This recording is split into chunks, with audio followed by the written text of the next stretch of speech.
Armstrong கொலை வழக்கில் நீதிமன்றத்தில் தாக்கல் செய்யப்பட்ட குற்றப்பத்திரிகையில் பரபரப்பு தகவல்கள் வெளியாகியுள்ளன.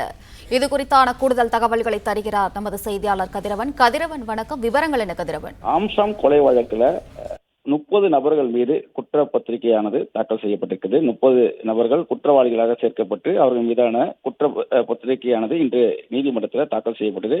இதில் ஆம்ஸ்ட்ராங் கொலைக்கு காரணம் என்ன, யார் யார் இந்த கூட்டுச்சதியில் ஈடுபட்டார்கள் என்ற விவரங்களும் தெரிவிக்கப்பட்டிருக்கிறது. குறிப்பாக அரசியல் ரீதியாகவும் சமூக ரீதியாகவும் சென்னையில் ஆட்கள் பலத்தோடு வளர்ந்து வந்த ஆம்ஸ்ட்ராங் அசுர வளர்ச்சியை தடுக்கவே கொலைக்கு தூண்டிய முக்கிய காரணமாக இந்த குற்றப்பத்திரிகைகளை குறிப்பிடப்பட்டிருக்கிறது. அது மட்டுமில்லாமல் ஆருத்ரா கோல்டு மோசடி விவகாரம் தொடர்பு இருப்பது விசாரணையில் தெரிய வரவில்லை என்றும் தெரிவிக்கப்பட்டிருக்கிறது.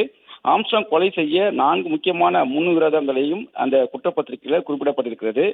குறிப்பாக அஸ்வத்தாமன் தொடர்பான நில விவகாரம் தொடர்பாகவும், அதே போல சம்பவ செந்தில் தலைமை செயலக காலனியில் 30 லட்சம் ரூபாய் மதிப்புள்ள ஒரு வீடு விவகாரம் தொடர்பாக சென்ற போது எதிர் தரப்புல ஆம்ஸ்ட்ராங் அவர்கள் தரப்பு வந்ததாகவும், அதில் ஏற்பட்ட முன்விரோதம் காரணமாக அதனை பழித்திருப்பதற்காக சம்பவ செந்தில் இந்த கூட்டு சதியில் ஈடுபட்டிருப்பதும் தெரிய வந்திருக்கிறது. அதே போல ஆற்காடு சுரேஷ் கொலை வழக்கு மற்றும் பகுஜன் சமாஜ் கட்சி நிர்வாகி தென்னரசு கொலை செய்யப்படுவதற்கான அந்த முன்விரோதமே அந்த ஆற்காடு சுரேஷின் தம்பி பொன்னை பாலு உள்ளிட்டோரை இந்த கொலையில் ஈடுபட வைத்ததும் தெரிய வந்திருக்கிறது.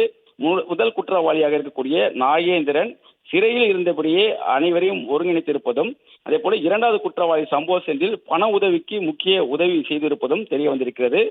3வது குற்றவாளியான அஸ்வத்தாமன் நாகேந்திரன் திட்டத்தை வெளியே இருந்து செயல்படுத்தி இருப்பதும் குற்றப்பத்திரிகை தெரிவிக்கப்பட்டிருக்கிறது. நாகேந்திரன் மருத்துவமனைக்கு சிகிச்சைக்கு வரும்போதெல்லாம் நட்சத்திர விடுதியிலும் கூட்டம் கூடி இந்த கொலை செய்ய திட்டமிட்டதாகவும் அந்த குற்றப்பத்திரிகை தகவலானது தெரிவிக்கப்பட்டிருக்கிறது. 6 மாதமாக திட்டமிட்டு ரெக்கி ஆபரேஷன் நடத்தி ஆம்ஸ்ட்ராங் கொலையை செய்துள்ளதாகவும் குற்றப்பத்திரிகை தகவலானது தெரிவிக்கப்பட்டிருக்கிறது. இந்த கொலையை செய்த ஆற்காடு சுரேஷின் தம்பி மற்றும் அவர்களது கூட்டாளிகளுக்கு 10 லட்சம் ரூபாய் வரை மொத்தமாக செலவிடப்பட்டிருப்பதாகவும் இந்த குற்றப்பத்திரிகையில விசாரணையில் கண்டறியப்பட்டு குற்றப்பத்திரிகை தகவலாக பதிவு செய்யப்பட்டிருக்கிறது. ஆற்காடு சுரேஷ் மனைவியின் சபதத்தால் 1 வருடத்திற்குள் கொலை செய்ய வேண்டும் என வேகப்படுத்தியதாகவும், நினைவு நாள் அன்று இந்த கொலையை நிறைவேற்ற அவர்கள் திட்டம் தீட்டியதும் அதன்படி கொலையை செய்திருப்பதும் தெரிய வந்திருக்கிறது.